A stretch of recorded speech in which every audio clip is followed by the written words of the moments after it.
Hey, it's your favorite bad guy checking in.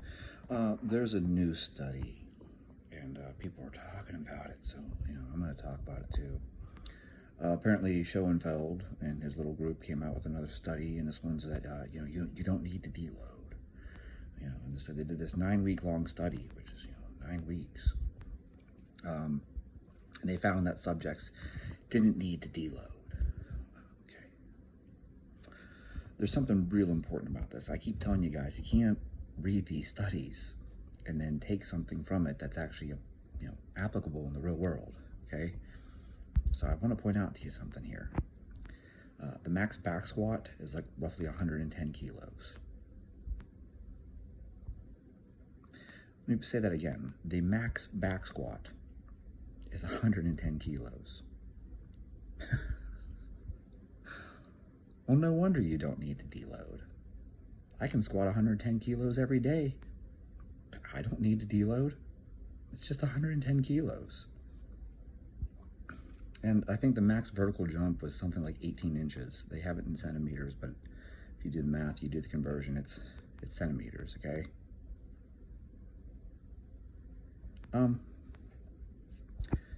Yeah, beginners, people who are very, very weak and are not far along in their development, don't need to deload.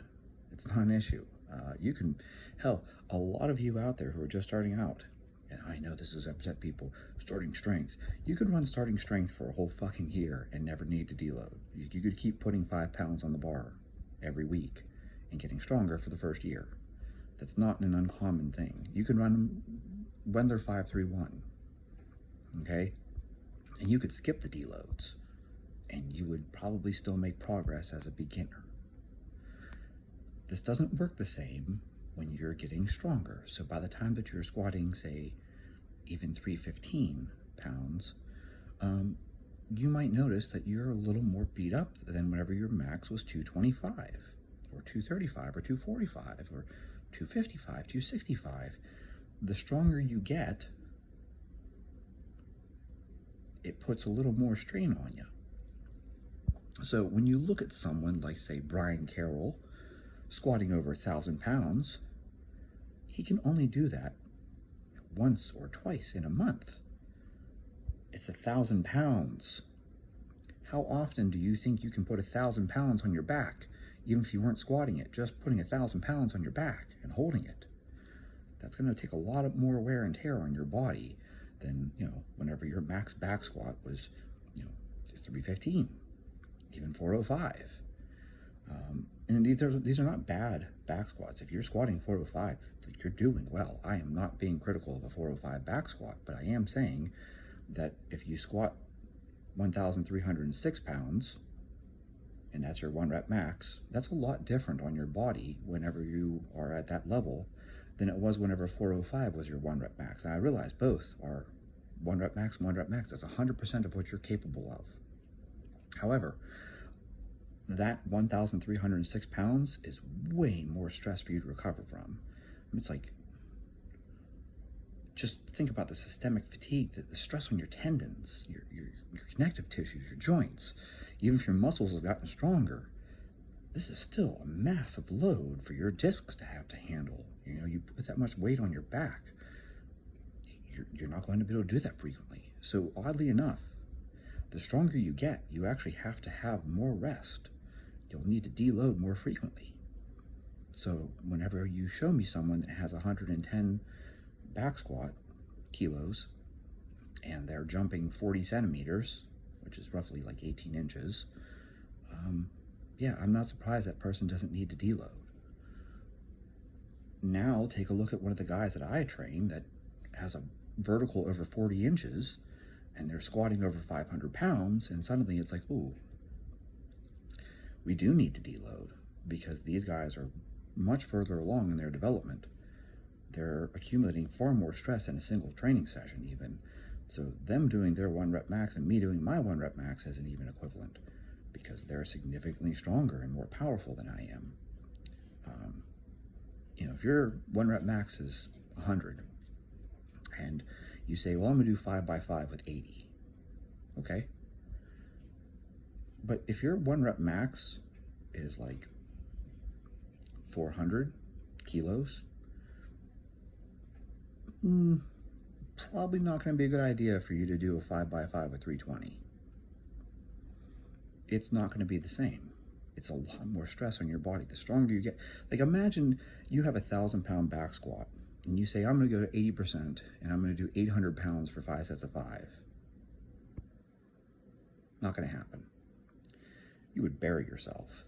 So you'll notice guys that squat 1,000 pounds, they're not following percentages and being like, yeah, I can do, 850 for 5 sets of 5 because that should be my 5 rep max. They're not doing that. So when I'm doing my best to explain here is, yeah, okay, this is an interesting study. The study shows that there wasn't a difference, not a significant difference between taking a deload versus not taking a deload in people who are relatively weak and don't jump very high. You can't take that and apply that to yourself if you're squatting 405 and you have a 30-inch vertical. Like, it's just not going to be the same. This would be like if I told you, hey, whenever, my max bench press was 225, I could do that every week. I could max out every week. Yeah. And then when you're benching 315, it's not the same. Like, your shoulders hurt. It's not just muscle. Like, you have connective tissue. You have, there's so much more to this. The systemic fatigue, deadlifting 455 at a body weight of 150. Okay, that was much harder for me to recover from than whenever I deadlifted 385 at a body weight of 150. Why? Well, even though it's my 1 rep max compared to my 1 rep max, the systemic fatigue, what it does to your central nervous system, what it does to your joints, what it does to your discs in your back, it's like you are really loading heavy at that point. It's a 3 times body weight deadlift, which I realize, Paul Carter has pointed out to me repeatedly, that's barely even a novice level deadlift. There are plenty of people that are deadlifting 4 times body weight. So a 3 times body weight deadlift is a novice level. But regardless, what I'm trying to express here is that, for me, comparing that to whenever my max deadlift was 385 versus 455, I'm not trying to brag like this is a huge deadlift. It's only a 3 times body weight deadlift. But I'm still trying to point out the fact that there's a big difference in the fatigue, okay?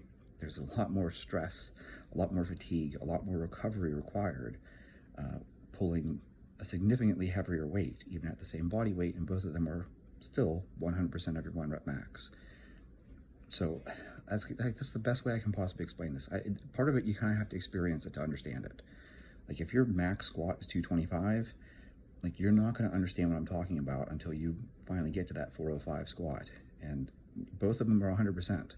100% of your max right now is 225, and then, 5 years down the road, 100% of your max will be 405, and they will not feel anything alike.